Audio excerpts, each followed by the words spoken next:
বাচ্চা মেয়ে বোমার আঘাতে মারা গিয়েছে, একাধিক বাড়িতে বোমাবাজির অভিযোগ, কি বলবেন? সকাল থেকেই ঢুকঢাক চলছিল, প্রশাসন সম্পূর্ণরূপে ব্যর্থ। এখন নাকি এসপি টেসপি গিয়ে বিশাল বাহিনী নিয়ে এখন কি করবে?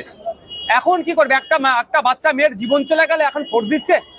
ওই গ্রামটা জানে না অনেক আগে থেকে ওই এলাকাটা উত্তপ্ত। এর আগে ওখানকার লোকাল আইসি ওসি আক্রান্ত হয়েছিল বিভিন্ন রাজনৈতিক দ্বন্দ্ব নিয়ে। এত সাহস কোথা পাচ্ছে? এই বোমা গুলি পিস্তল কোথা থেকে আসছে? প্রশাসন কি করছে? আমি আমি এই পিরিয়ডে না, আমি মুর্শিদাবাদ গিয়েছিলাম। আমি আসার পর আমার গাড়িটাও আটকে ছিল। আমি বললাম চেক করুন, তারপর বলুন না চলে যায়। আমি না চেক করুন, আপনার ডিউটি পালন করুন। মানে এমএলএ এর গাড়িও ছাড়ছে না, এমএলএ গাড়ি তো কিছু যেতে পারে। আমি যখন কনফিডেন্টলি বললাম যে আমারও চেক করুন, কোনো সমস্যা নেই, তখন ছেড়ে দিল। তাহলে ওইখানে বোমগুলি পিস্তল ঢুকলো কি করে? দেখলে দেখা যাবে তৃণমূলকে আরো ওরা গ্রিন করিডোর করে ঢুকায়।